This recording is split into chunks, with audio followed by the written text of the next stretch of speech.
The wind tore through the desolate expanse of Argos, an unrelenting force that stripped life from everything it touched.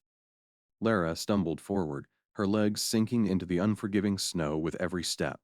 The thin cloak draped over her shoulders was a pitiful shield against the frigid cold, her blue skin now marred with patches of frostbite.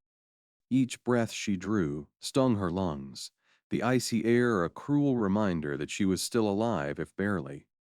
She stopped to steady herself, her gaze lifting to the distant horizon where the evacuation ships had vanished days ago. A faint shimmer of light lingered in the sky like ghosts mocking her. Her hands curled into trembling fists as the memory clawed at her, her people leaving her behind, their eyes avoiding hers as they boarded the vessels. "She's too weak," they had whispered. "A genetic anomaly. She won't survive the journey. Better she stays, disposable, forgotten. 16 cycles old, and already abandoned to die on a planet that had become a frozen wasteland." The first shudder of nightfall crept over the landscape, the temperature plunging further into lethal depths. Lara's body begged her to stop, but the instinct to survive pushed her forward. Through her blurring vision, she spotted a jagged opening in the rocky cliffs, a cave, its mouth dark and unwelcoming but promising shelter. She stumbled toward it, each step a battle against her faltering strength. Inside, the wind's roar was muffled, replaced by a heavy silence. The rocky walls radiated a cold of their own, but it was better than the open wasteland. Lara collapsed onto the uneven floor, her chest heaving as she tried to steady her breath. She curled into herself, clutching her knees to her chest in a futile attempt to preserve what little warmth remained. As exhaustion pulled her into unconsciousness, her final thought was bitter and unyielding. "At least I'll die out of the wind." A bone-shaking roar shattered the stillness, jolting Lara awake. Her heart raced as the ground trembled violently beneath her, sending a cascade of frost and debris raining down from the ceiling. The faint hum of engines grew louder, and suddenly a blinding light pierced the darkness, painting the cave walls in sharp, flickering shadows. She scrambled deeper into the cavern, her pulse thundering in her ears. Curiosity and fear warred within her. Crawling to the edge of the cave's entrance, she peered outside. What she saw made her breath hitch. A massive metal ship, its body mangled and smoking, lay embedded in the snow-covered hillside. Sparks flew from its broken hull, and pieces of debris littered the surrounding landscape. Then she saw them. They emerged from the wreckage, staggering figures silhouetted against the stark white snow. They walked on two legs, like her people, but their appearance was strange, alien. Their skin wasn't blue like hers, but came in shades of pink, brown, and pale tone. Their rounded ears and odd clothing marked them as something entirely different. Humans. Lara's heart froze. The stories her people told of humans were far from kind. They were predators, conquerors who took what they wanted without mercy. Yet, as she watched them move, disoriented and clearly unprepared for the brutal climate, another feeling crept into her chest: pity. They struggled against the wind, their faces twisted in pain and desperation. They were like her alone and fighting for survival. The urge to help them gnawed at her. She knew the dangers of exposing herself, but the sight of one of the humans, his hands trembling as he tried to lift a piece of fallen equipment, struck a chord in her. She couldn't watch them perish, not when she could offer a chance, however slim, at survival. Swallowing her fear, Laura stepped into the open, the icy wind tearing at her as if to drag her back.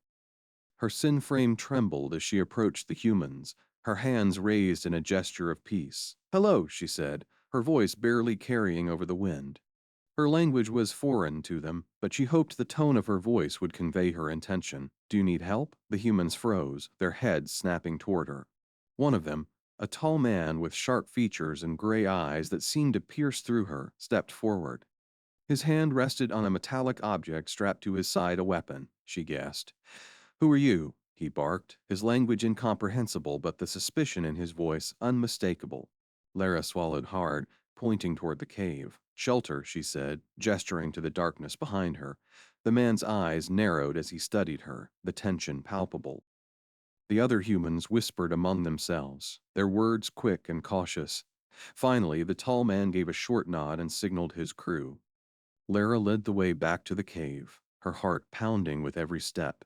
She had invited strangers' predators into her sanctuary.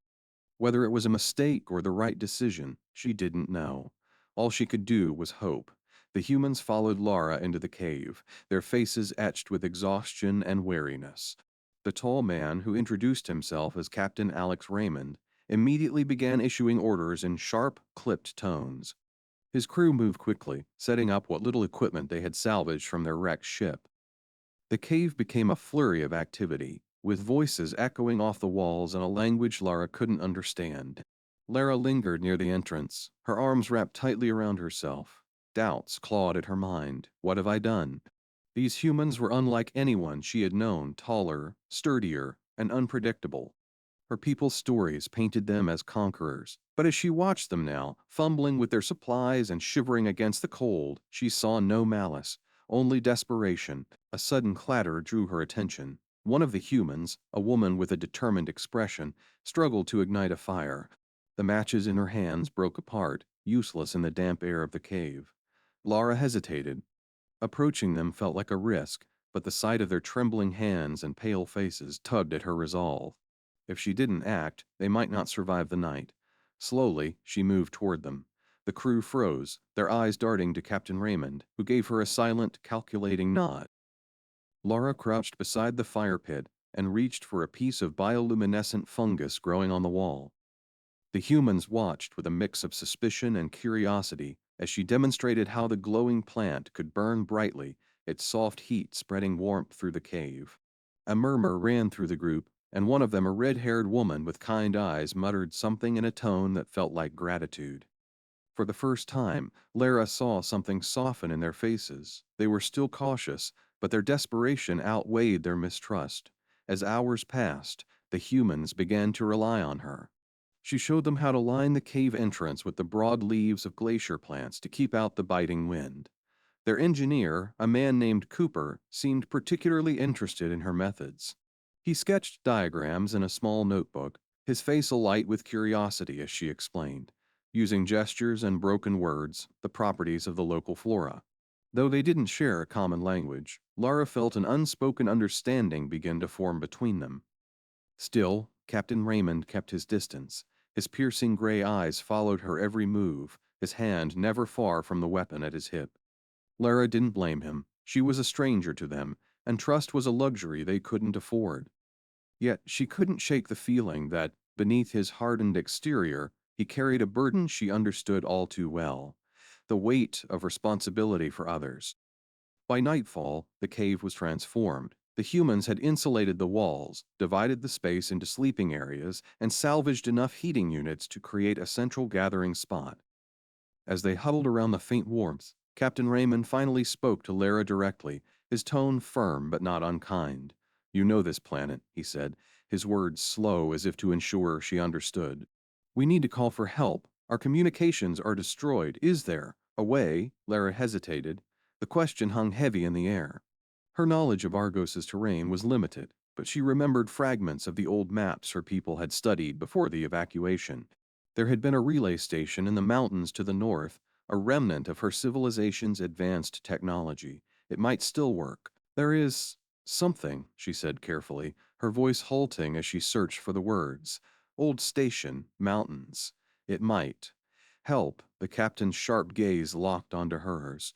"Can you take us there?" Her breath caught. The thought of venturing beyond the familiar terrain of the plains terrified her. The mountains were treacherous, their paths littered with hidden dangers, but as she looked around the cave at the humans, their faces lined with exhaustion and hope she knew she couldn't refuse. "Yes," she said finally, "I will take you." The team set out at dawn, their breath visible in the biting air. Captain Raymond led the way with a sense of purpose, his movements precise and deliberate. Cooper carried a pack of tools salvaged from the wreck, while Dr. Alara Chen, the ship's physician, walked beside Lara, her gentle demeanor a source of comfort amid the harsh landscape. The journey was grueling from the start. Snowdrifts rose like walls, forcing them to wade through knee-deep frost. The jagged cliffs loomed overhead, their icy surfaces glinting dangerously in the pale light. Lara moved ahead of the group, her sharp eyes scanning for safe paths. Her years of surviving alone on Argos gave her an edge, but even she found the journey daunting. "How far?" Cooper asked, his voice muffled by the scarf wrapped tightly around his face. Lara pointed to the distant peaks. 3 days. Dr. Chen offered a reassuring nod. We'll make it. Stay close, everyone. The second day brought a brutal storm that forced them to take shelter beneath an overhang. The wind screamed through the valleys, sending shards of ice flying through the air. Huddled together, the group shared what little food they had, their breaths fogging in the freezing air. Lara watched them quietly, marveling at their resilience. They fought exhaustion and fear with a determination that mirrored her own. By the third day, the terrain grew even harsher. The air was thin, and the biting cold seeped through their layers of clothing. Lara's legs burned with every step, but she pressed on, refusing to show weakness. She couldn't let them down, not after everything they had endured.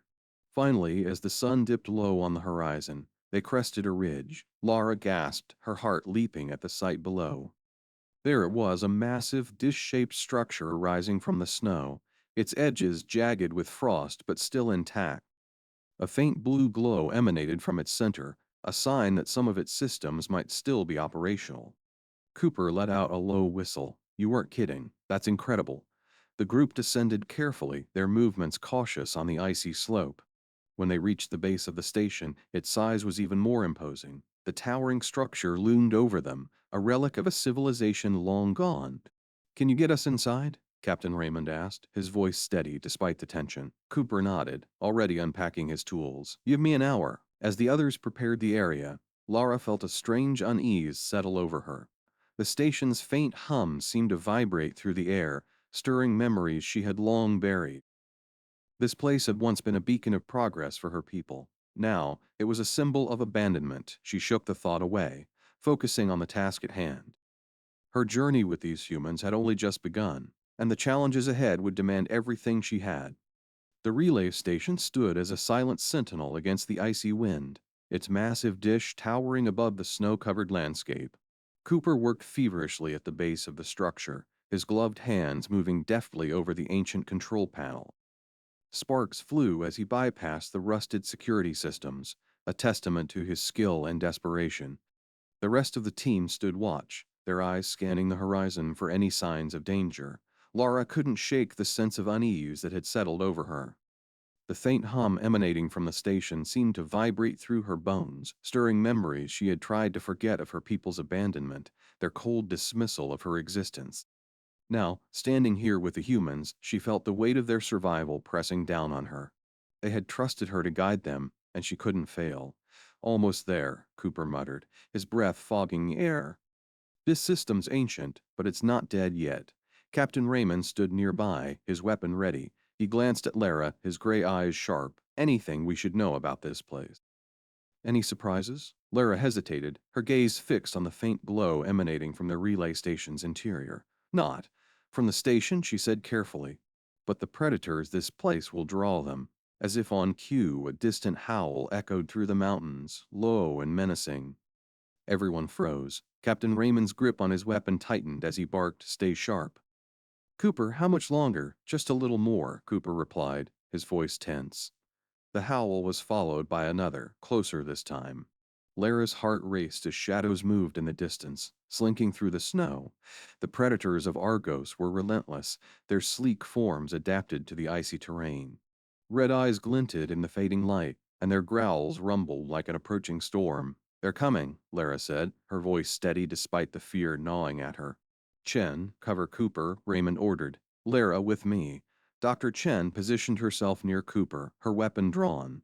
Mara followed Raymond to the edge of the platform, her sharp eyes scanning the darkening landscape. The predators emerged from the shadows, their jagged teeth bared as they crept closer. They were massive, their thick fur bristling against the cold wind. The first one lunged, its powerful body hurtling through the air. Raymond fired, the shot ringing out and striking the creature mid-leap. It fell with a pained snarl, but more were already closing in. Lara reacted on instinct, grabbing a jagged shard of ice and hurling it at another predator. It struck true, piercing the creature's flank and forcing it back. Good aim, Raymond said, his tone impressed despite the chaos. The fight was brutal and relentless. Lara moved with a precision born of survival, guiding the humans to use the terrain to their advantage. They worked as a unit, their actions synchronized despite the overwhelming odds. When one of the predators broke through their line, Dr. Chen stepped forward, her calm demeanor giving way to fierce determination as she fired a precise shot.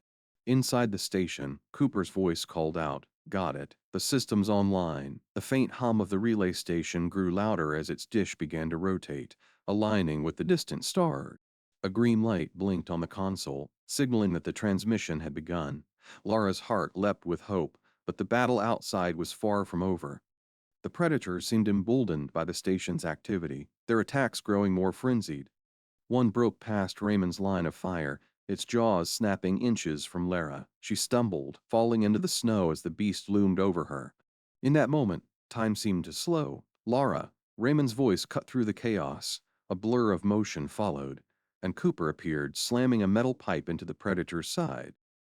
It yelped and staggered back, giving Raymond the opening to take it down with a well-placed shot.